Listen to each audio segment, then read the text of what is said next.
আসসালামু আলাইকুম। সবাইকে আরও একবার স্বাগত। আচ্ছা, কখনো কি এমন হয়েছে যে অনেক কষ্ট করে একটা নতুন ইংরেজি শব্দ শেখা হলো, কিন্তু ঠিক তার পরদিনই সেটা মাথা থেকে একেবারে হাওয়া?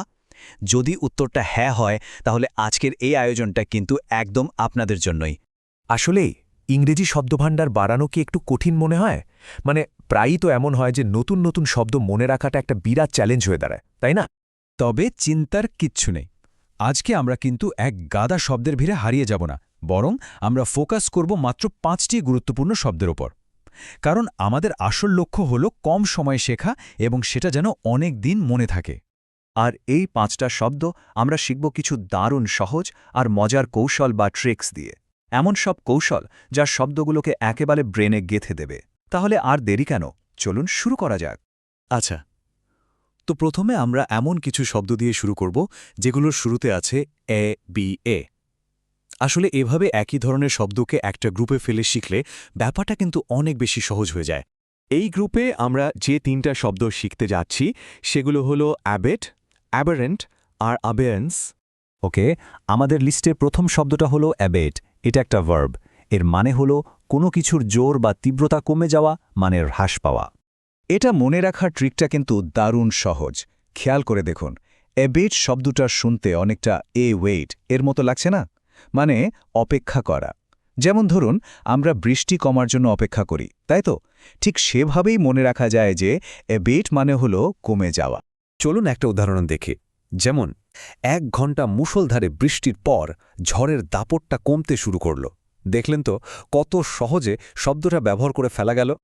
আচ্ছা, এবার আসি আমাদের দ্বিতীয় শব্দে, সেটা হলো অ্যাবারেন্ট। এটা একটা অ্যাডজেক্টিভ, আর এর মানে হলো অস্বাভাবিক, মানে যা সাধারণ বা নর্মাল নিয়ম থেকে একদম আলাদা বা বিচ্যুত। এই শব্দটার একটা মজার ব্যাপার আছে কিন্তু এর মধ্যেই এর অর্থটা লুকিয়ে আছে। দেখুন, অ্যাবারেন্ট শব্দটার মাঝখানে কি আছে? আর, যা আমাদের এরর বা ভুল শব্দটার কথা মনে করিয়ে দেয়। আর ভুল মানেই তো হলো স্বাভাবিক বা সঠিক রাস্তা থেকে সরে যাওয়া, তাই না? ধরুন একটা উদাহরণ দিই। ওর হঠাৎ করে অমন রেগে যাওয়াটা ওর মতো শান্ত একজন মানুষের জন্য খুবই অস্বাভাবিক একটা আচরণ ছিল। এই গ্রুপের শেষ শব্দ এবিয়েন্স। এটা একটা নাউন। এর মানে হল কোনো কিছুকে টেম্পোরারিলি বা সাময়িকভাবে থামিয়ে রাখা, একটা স্থগিত অবস্থা আর কি। এটা মনে রাখার জন্য একটা ছবি কল্পনা করা যাক। অ্যাবেয়ান্স শব্দটা শুনতে কেমন লাগছে? অনেকটা এ ব্যান্ডসের মতো না? মানে উপসাগরের শেষে। ভাবুন তো, একটা প্ল্যানকে যেন উপসাগরের একেবারে শেষ মাথায় রেখে আসা হয়েছে। তার মানে কি? প্ল্যানটা আপাতত স্থগিত আছে, তাই তো? একটা প্র্যাকটিক্যাল উদাহরণ দিই। যেমন নতুন বাজেট পাশ না হওয়া পর্যন্ত কনস্ট্রাকশনের কাজটা স্থগিত রাখা হয়েছিল। বেশ, তো আমাদের প্রথম গ্রুপটা শেষ। চলুন এবার পরের গ্রুপে যাই। এখন আমরা দেখব ABS দিয়ে শুরু হওয়া দুটো শব্দ। এই শব্দগুলো কিন্তু আমাদের ভোক্যাবুলারিকে আরও স্ট্রং করে তুলবে।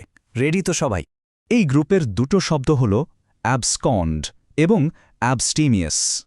তো আমাদের ৪ নম্বর শব্দটা হলো অ্যাবসকন্ড। এটাও একটা ভার্ব। এর মানে হলো বিশেষ করে ধরা পড়ার ভয়ে তাড়াহুড়ো করে লুকিয়ে বা পালিয়ে যাওয়া। এটা মনে রাখার কৌশলটা আমার দারুণ লাগে। অ্যাবসকন্ড শব্দটাকে এভাবে ভাবুন তো, অ্যাবসেন্ট ইন এ সেকেন্ড, মানে ১ সেকেন্ডের মধ্যে হাওয়া, এক্কেবারে উধাও হয়ে যাওয়া। একটা ক্লাসিক উদাহরণ দিই।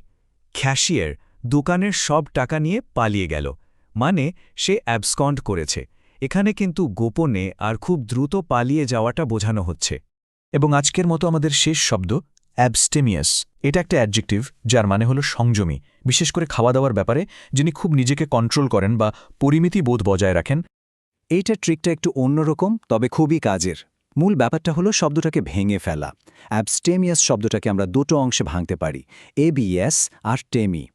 এবিএস অংশটা আমাদের অ্যাবস্টেইন বা বিরত থাকার কথা মনে করায়, আর টেমি অংশটা, ওটা থেকে মনে রাখুন টেম্পটেশন বা প্রলোভন। তাহলে পুরোটা কি দাঁড়ালো? প্রলোভন থেকে বিরত থাকা। আর এটাই তো সংযম। একটা খুব সহজ উদাহরণ দিই। যিনি অ্যাবস্টিমিয়াস, তিনি কোনো দাওয়াতে গেলে খুব মেপে খান এবং পান করেন, মানে খুবই অল্প পরিমাণে। তাহলে চলুন এক নজরে পুরো ব্যাপারটা আরেকবার ঝালিয়ে নিই।